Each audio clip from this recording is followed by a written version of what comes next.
Well, good morning. My name's Al. If I haven't met you yet, might get to meet you over lunch. If you can stay, that'd be good. Well, I'm a member of the church here, and every now and then, Toby, my pastor, rings up and says, "Would you like to speak at church?" So I'm sure. So Toby divides up the preaching thing, and we're going through 2 Kings, and so Toby gives me the passage that he's referred to as the train wreck. So. Thanks, boss. Ariane just read the story for us. I don't know if you were able to listen. It really is a train wreck. But the Old Testament stories, they seem so far away, and how can we really know what happened, and is it reliable? And let me take you on a little imaginary or a little journey of the imagination. I wonder if you've heard of the town of Mosul, or the city of Mosul, yeah? Now, I know this is Vine Church. No one puts their hand up at Vine Church, but could you kind of nod if Mosul, you've heard them? Yeah? Okay, most of us. Well, you probably heard it was one of the major cities that sadly was devastated in the fighting against ISIS about 10 years ago. It's on the, I don't know if the map shows it, it's on the Tigris River, very famous river throughout ancient history. Mosul. Now, let me take you back to 1840 in Mosul. Paul Emile Botha was the French consul in Mosul at the time, and there is Paul looking very French, okay, and sophisticated. Here's what one writer said about Mosul at that time. Mosul still wore the colourful garb of a city from Arabian Nights. Bazaars, harems, and a real-life caliph were all there. It was the heart of the ancient Orient. Summer lay like a red-hot breath across the city with its elegant white minarets and its narrow alleyways. And Botha, being a European, the heat would knock him around, and so he often spent time on the river, in a boat, and just to cool down. And what he noticed was on the other side of the river, these huge mounds of earth that were just were there. And he got curious, backwards and forwards with France, and eventually out of his own pocket, he paid for a team of labourers to come and to start to excavate these giant mounds. But after a few weeks, they didn't find anything exciting, and he stopped. Now, really, he should have kept going, because 5 years later, Henry Layard, backed by the British government, and by the way, is that one awesome beard or what? Okay.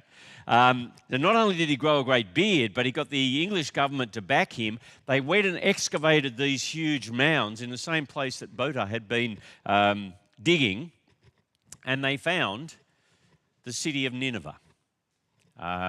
There's an artist's impression of what they dug up, etc., and there's an artist's impression of what Nineveh would have looked like.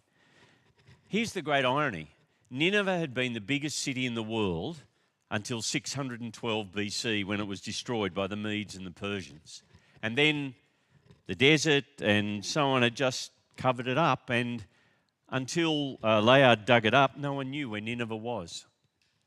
Can you imagine that one day someone may excavate and find the White House and Washington, D.C., and it's hard to imagine that disappearing unless you've read some ancient history, because it happens. And so, in Nineveh, as they excavated it, the British archaeologists found 22,000 cuneiform tablets, like kind of these little markings on clay, etc.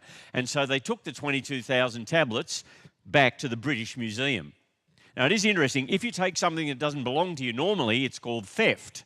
If you have a pith helmet, okay, and you call yourself an archaeologist, then apparently it was okay just to steal things and take them. Anyway, on the cuneiform tablets, it took 12 more years, and then British and French scholars finally translated these cuneiform tablets. That was the language of the Assyrian Empire. The Assyrian Empire, it was huge. It lasted a long time, from kind of 900-ish to 600-ish BC, so 300 years.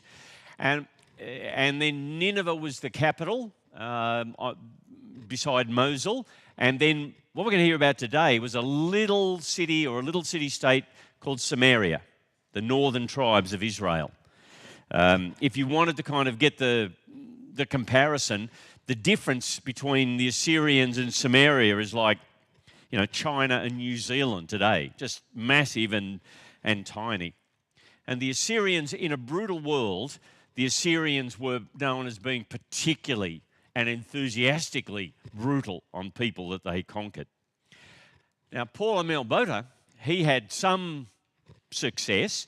He went 10 kilometres up the road, started excavating another mound, and he found, in the village of Khoresbad, he found the palace of Sargon II, king of the Assyrian Empire from about 721. Now, how do I know all of this? Years ago, a relative handed me this random book called The Bible as History. And I thought, I just stuck it on the shelf. I started reading it. It's gold. This one I've got is Ancient History itself. It's 70 years old. It's a second edition. I was going to say, if you ever see it at a second-hand bookstall, grab it. Ben Waterhouse this morning worked out you can get it on Amazon for $30 or something. So all the romance is gone. But well worth a read. Werner Keller, no relation to the famous Tim Keller. He was a German journalist who went and researched all of this and wrote a very readable, earthy history. Now, what did they find? As they dug up and translated these cuneiform tablets at Khoresbad, and they're looking at what Sargon II wrote, here's what he said about Samaria. He said, "In the first year of my reign, I besieged and conquered Samaria. I led away into captivity 27,290 people who lived there. Captured Samaria, took all the population elsewhere." Now, the Old Testament, 2 Kings, tells us exactly the same thing. So, just a little bit before what Ariane read for us in chapter 17, we're told, the king of Assyria invaded the entire land, marched against Samaria, and laid siege to it for 3 years. In the 9th year of Hoshea, the king of Assyria captured Samaria and deported the Israelites to Assyria. Or, Sargon continues on the cuneiform tablets. He says, "People of the lands, my prisoners my hand had captured, I settled there." So he took people from other places, put them into Samaria. "My officials I placed over them as governors. I imposed tribute and tax upon them as upon the Assyrians." What they would do basically is uproot people and make a real mixture of people, much easier to govern if people were kind of displaced that way. And guess what? It's exactly what the Old Testament tells us. So we're told in 1 Kings chapter 17, verse 24, the king of Assyria brought people from Babylon, Cuthah, Ava, Hamath, and Seraphim and settled them in the towns of Samaria to replace the Israelites. They took over Samaria and lived in its towns. Now, here's what I think, you can tell I love history, okay? Here's what really grabs me. Once again, archaeology backs up what the Bible tells us. And it happens again and again and again and again.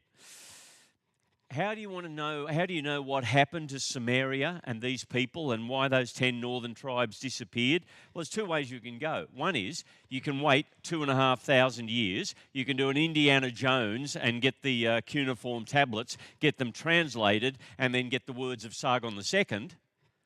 Or you can read the book in your hand, the book that's been passed through those 2,500 years that accurately records history. What are we told? Let's have a look at what 2 Kings chapter 17 tells us. Now, the way it's broken up, 2 Kings 17 tells us what happened to Samaria, and then from verse 7 on, we'll look at why it happened. Okay, so let me walk you through this quickly. If you've got a Bible, have a look at 17. If not, it'll be on the screen. We're told this. In the 12th year of Ahaz, king of Judah, that's the southern tribe, I'll come to it in a moment, Hoshea, son of Elah, became king of Israel in Samaria, and he reigned 9 years. He did evil in the eyes of the Lord, but not like the kings of Israel who preceded him. So He wasn't good, but he wasn't as bad as some of his predecessors. Shalmaneser, king of Assyria, came up to attack Hoshea, who had been Shalmaneser's vassal and had paid him tribute. But the king of Assyria discovered that Hoshea was a traitor, for he had sent envoys to So, king of Egypt, and he no longer paid tribute to the king of Assyria, as he had done year by year. Therefore Shalmaneser seized him and put him in prison. Now you may think, wait a minute, it said Sargon captured Samaria. Aha, if you're listening. Shalmaneser did that, put the king of Israel in prison, and then died that year. So he died in 721, and then, or 722, and then Sargon, the new king of Assyria, which is exactly what the Old Testament tells us. What did he do? Verse 5, the king of Assyria invaded the entire land, marched against Samaria, and laid siege to it for 3 years. In the 9th year of Hoshea, the king of Assyria captured Samaria and deported the Israelites to Assyria. He settled them in Halah and in Gozan on the Habor River and in the towns of the Medes. Now, the Old Testament, reliable in history, but the Old Testament is reliable in what it tells us about God too. The God of Israel, the God of the Bible. And so, as we look at 1 Kings 17, let me just show you 3 things about God that don't change. 3 things about God and people. The God who is ignored, the God who is patient, and the God whose patience has an end point. Here we go. So, from verse 17, verse 7, the God who is ignored. Now, Israel were God's chosen people. It's a huge privilege that they had. And so 7 centuries earlier, God had rescued them out of Egypt, where they'd become slaves, took them out of Pharaoh's control with the great prophet Moses, and brought them to Mount Sinai. And on Mount Sinai, he made a covenant or a promise to them and with them, and said that he would be their God and they would be his people. Now, that's kind of summarized, if you like, in the book of Deuteronomy, just immediately before they come into the promised land, about 1400 BC, something like that. God speaks to them through Moses on the edge of the promised land. Listen to what he says, Deuteronomy chapter 30. He says, "See, I set before you today life and prosperity, death and destruction. For I command you today to love the Lord your God, to walk in obedience to him, and to keep his commands and decrees and laws. Then you will live and increase, and the Lord your God will bless you in the land you are entering to possess. You trust God in how you live, you follow him, worship him only, and life will be good. It'll be great." But there's a warning as well. He continues, "But if your heart turns away and you are not obedient, and if you are drawn away to bow down to other gods and worship them, I declare to you this day that you will certainly be destroyed. You will not live long in the land you are crossing the Jordan to enter and possess." And so, if you like, Israel's history hits a high point under King David about 1000 BC, and then Solomon, his son, starts well and doesn't finish well, and then in the next generation, the whole of Israel kind of splits. Of the 12 tribes of Israel, 10 of them are in the north and referred to as Israel, and 2 in the south. Judah is by far the biggest in the south, and there's a little kind of rump that's Benjamin. So you've got Israel, and the capital of Israel is Samaria, and then Judah in the south. Why is it that Samaria is thrown out of the land? Well, the book of 2 Kings tells us from verse 7. All this took place because the Israelites had sinned against the Lord their God, who had brought them up out of Egypt from under the power of Pharaoh, king of Egypt. They worshipped other gods and followed the practices of the nations the Lord had driven out before them, as well as the practices that the kings of Israel introduced. You see where Lord is written in all capitals? That's a way that the English translators try and translate the personal name of God, the personal name of the God of Israel. Yahweh is best we can guess how it was pronounced. So it's the God of Israel, and they wouldn't listen. What did they do? Well, verse 12, they worshipped idols, though the Lord had said, "You shall not do this." Or verse 16, They forsook all the commands of the Lord their God and made for themselves two idols, cast in the shape of calves and an Asherah pole. They bowed down to all the starry hosts and they worshipped Baal. Now, the people in the ancient world were not fools. I know it's very fashionable to think, hey, we're so sophisticated in the 21st century and BC, they must have been fools. No. And they didn't believe that the statue or the idol, the statue or the idol was actually the god, right, itself. What they believed and what people with statues believe is the statue represents God. Right? It's a way to know the God and to worship that God. Now, you see the thing about the two calves, or possibly like young bulls is the idea. When the nation of Israel split 10 and 2, Israel was supposed to only worship God at the temple, Solomon's temple in the south, in Judah. And Jeroboam, the king of those 10 tribes in the north, was worried that if his people kept going south back down to Judah to worship, it would really hurt him politically and he wouldn't be able to maintain the 10 tribes. So what he did was he set up a golden calf in the south and a golden calf in the north and said to his people, look, worship the Lord, yes, but worship him through these golden calves, through this symbol that symbolizes, God. Now, that was actually quite common in the ancient world. So Nahum Sana, who is a Jewish scholar, brilliant writer, says this in his commentary on Exodus. He says, the depiction of a god in the form of a bull was widespread throughout the Middle East. That animal was a symbol of lordship, strength, vital energy, and fertility, as was either deified or made an object of worship, or on account of these sovereign attributes was employed in representation of a deity. Now, you can see, okay, you want to worship God. Well, what's a bull? Well, a bull stood for strength, power, wealth, if you're a farmer, etc., fertility, all of those things.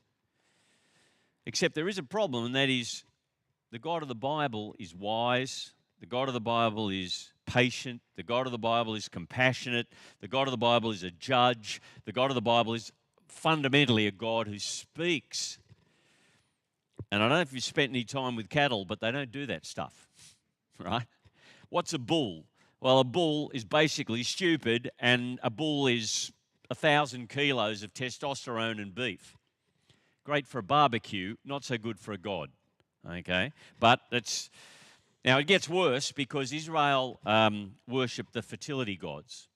Did you notice it said, they worshipped the gods of the nations around them, the fertility gods. And I'm sure the worship of the fertility gods must have seemed, exciting. And the big thing was promised wealth. If you're an agrarian society, the crops would grow and all of those things. And the God of Moses must have seemed kind of very dated, very old-fashioned. You can just hear them saying, you're on the wrong side of history. This is the 9th century BC. Get with the program, okay? And so Baal was the god. Baal meant master. Baal was the god of the thunderstorm. And he had a girlfriend or consort, Asherah. And the idea was that they made you wealthy. They would bring the thunderstorm. They would make your cattle have calves and your sheep have lambs and your chooks lay eggs, whatever it was, okay? And so you become wealthy. And you can see now, how did that work? We think religion's got to be moral because you're in a Christianized society. No. The way that the fertility gods were worshipped is you acted out what you wanted to happen. And so there were male and female prostitutes at the temples, and you went and had sex with the prostitutes to kind of say to Baal and Asherah, get with the program. Now, from the very beginning, God warned about the seductive nature of the fertility religions. And you can see the seduction of, it wouldn't have been alpha, it might have been whatever, simply Baalism or whatever it was. You can see why that's seductive.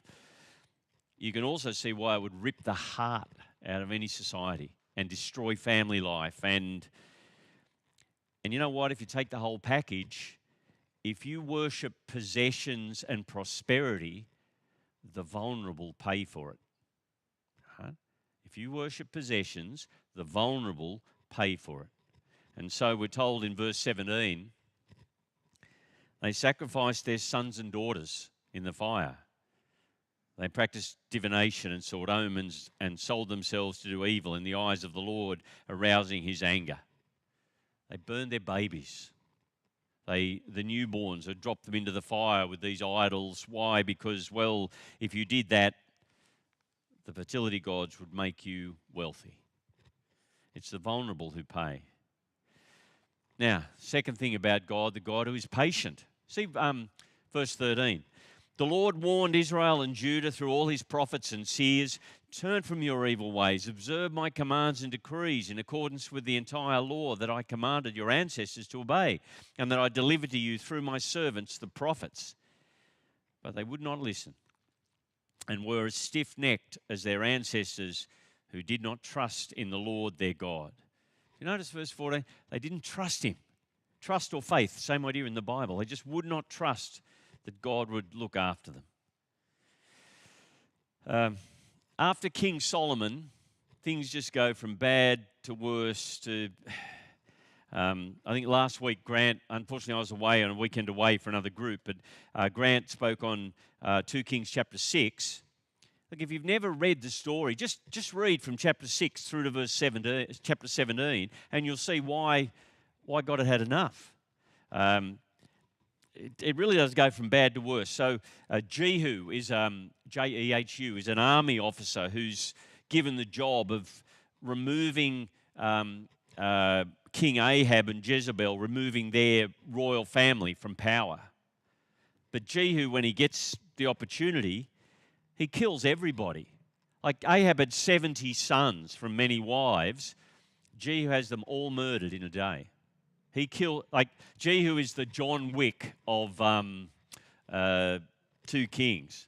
And the trouble is, it's not make-believe like Keanu Reeves. It's real. Or you get to chapter 11, Athaliah is, man, she's a nasty piece of work.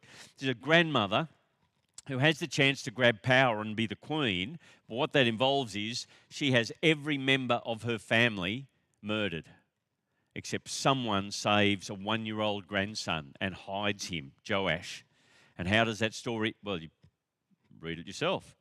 And so he says God warned them through the prophets. Well, these are all the prophets who had the job that none of us want, like Elijah, Elisha, Isaiah, Amos, Hosea. Was God patient? I worked it out. It's about 300 years of God sending... 300 years. More time than since... Captain Cook arrived in Australia. And God sends prophet after prophet after prophet. And finally, I don't know if you've thought, patience without end is actually indifference. Right? If your patience never ends on something, you don't care about it. And so the third thing about God, the God whose patience has an end point. And what you see in the Bible again and again is when God's patience runs out with people, he actually sends them from his presence. So look at chapter 17, verse 18. So the Lord was very angry with Israel and what? Removed them from his presence, threw them out of the promised land. Or verse 23, until the Lord removed them from his presence, as he had warned through all his servants, the prophets. So the people of Israel were taken from their homeland into exile in Assyria, and they are still there. And so Verner Keller, who is a great writer, says this: tens of thousands of human beings were violently driven from their homeland, deported to foreign lands, and their places filled by others dragged from different areas. The people of the northern kingdom and their kings with them disappeared, were absorbed into the population of these foreign lands, and never emerged again in history. All investigation into what became of the 10 tribes who had their home there had so far come to nothing. Now, there's individuals who pop up now and then, but those tribes as a group, gone. And so the Assyrians, to make people, their conquered people easier to manage, they brought other people into Samaria. They came up with a kind of a potpourri mix. They kind of know the God of Israel and kind of don't. And by the first century, they're known as the Samaritans. And the Samaritans hated the Jewish people around them, and the Jewish people hated the Samaritans back. But there was one Jewish man in the first century who actually loved and cared for the Samaritans. You can work out who he is. And so there's the three things about God. The God who is ignored, the God who is patient, the God whose patience has an end point. You know what? It's not really a surprise when you turn to the New Testament, and for example, we go to the book of 2 Peter, as Arian read for us, you find exactly the same things about the God who doesn't change and people who don't change. So Peter, as he writes chapter 3 of his letter, perhaps the last thing that Peter ever wrote, the one who was with Jesus from the beginning, saw him crucified, saw him raised again, Peter talks about the God who is ignored, the God who is patient, the God whose patience has an end point. So let's have a quick look at that. The God who's ignored. You know, Peter tells us very clearly, the other apostles as well, that as Jesus rose from the dead and anchored in history, he said he would return. He'll be back one day to bring the judgment day. And yet, Peter says even in Peter's lifetime, people ignored or mocked that idea. So Peter tells us in 2 Peter chapter 3, verse 10, verse 8, but do not forget this one thing, dear friends. With the Lord, a day is like 1,000 years. I've got verse 3. My mistake. Verse 3. He says, above all, you must understand that in the last days, scoffers will come, scoffing and following their own evil desires. They will say, where is this coming, he promised? Ever since our ancestors died, everything goes on as it has since the beginning of creation. So what's he saying? People mock or ignore God, ignore his offer of forgiveness through Jesus. And you can hear people say, like, Christianity, the wrong side of history, get with the program, it's the 21st century. And I don't think you can draw straight lines from Israel to our culture, but you can certainly draw dotted lines that we live in a culture that runs on sensuality and prosperity. When you live for prosperity, the vulnerable pay for it too.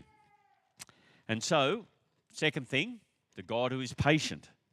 Chapter 3, verse 8. Do not forget this one thing, dear friends.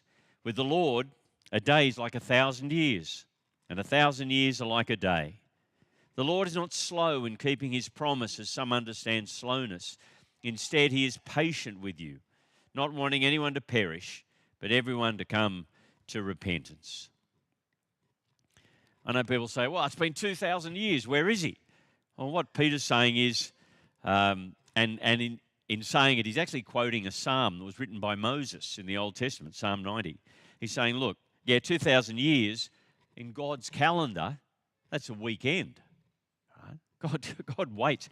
And it's not that God is disorganized or kind of procrastinating or lazy. Why does he wait? He waits to give people time to turn around. He's patient. He's patient with humanity. And each day that God waits, the people all around the world come to know forgiveness through Jesus. And he's patient with individuals as well. You know, I did a funeral, or took a funeral for a man who's was a relative of my wife Kathy. So I didn't know him very well. I didn't know him, but I knew his daughter. And his daughter's a young lady. She's a Christian, and she told the story that her dad had cancer, different kinds of cancers, for about 10 years before he died. And multiple times the doctors had said, well, that's it, there's no hope, he's going to die. And he got better, like improved. And then it happened again and again. And she said finally at the end that she'd said to him, you know what, Dad, God is patient with you. And why you keep going? Because God is patient with you, giving you time to come to know Jesus and to know forgiveness and the promise of eternal life. As far as we know, the penny dropped and he actually did come to put his trust in Jesus. And God is patient. And yet, the God whose patience has an end point. So Peter says, let me just read these words. There's so much in them. I'm just going to read them quickly. He says, but the day of the Lord will come like a thief, meaning unexpected. The heavens will disappear with a roar, and the elements will be destroyed by fire. The earth and everything done in it will be laid bare. Since everything will be destroyed in this way, what kind of people ought you to be? You ought to live holy and godly lives as you look forward to the day of God and speed its coming. The day will bring about the destruction of the heavens by fire, and the elements will melt in the heat. But in keeping with his promise, we are looking forward to a new heaven and a new earth where righteousness dwells. So then, dear friends, since you are looking forward to this, make every effort to be found spotless, blameless, and at peace with him. There is a time when God's patience with our world will run out, and the judgment day will come unexpectedly. And look, folks, to be straight up, heaven and hell are on the line. A new creation, no more pain or mourning or crying or death or being separated from God forever.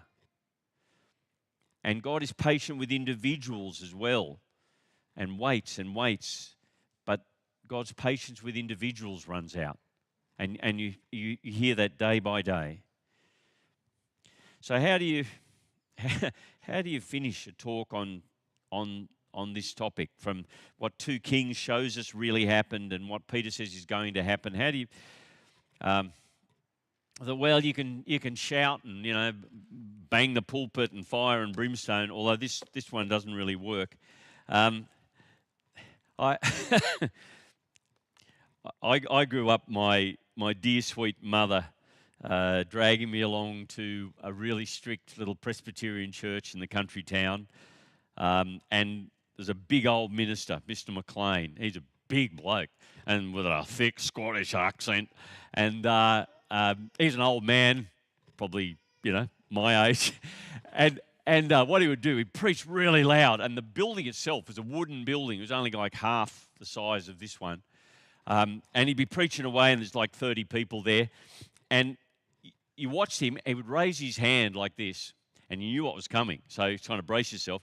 And he'd keep going, and then he would bring his hand down. The pulpit was like a big wooden thing, like a kind of a bunker, waist height. And he would have his hand up, and he'd bring his hand down, smash on this wood, and like the windows would rattle. Okay? Now, why was he doing that? A third of the people were asleep. Really? Until he did that, and then they go, ah, And I thought, man, just shouting at people just does not work. It doesn't. And it doesn't work in any situation. It especially doesn't work with understanding the importance of Christianity. Because the Christian faith, what we mustn't think is that the Christian faith is kind of important or moderately important. I can't say it as well. I got a quote from C.S. Lewis, like the master Christian writer. Let me read it. He says better than I can. He says this: Christianity, if false, is of no importance, and if true, is of infinite importance. The one thing it cannot be is moderately important. And so there is a time when God's patience will run out. Now you guys are all smarter than me, you can join the dots. But when you join the dots, it makes our own personal relationship with God through Jesus and finding forgiveness and knowing him, it makes it infinitely important. And then what about all those other people who haven't heard that message clearly and need to hear that? And what we do here week by week is not mildly important. You can join the dots. The message of Jesus, it can never be just moderately important.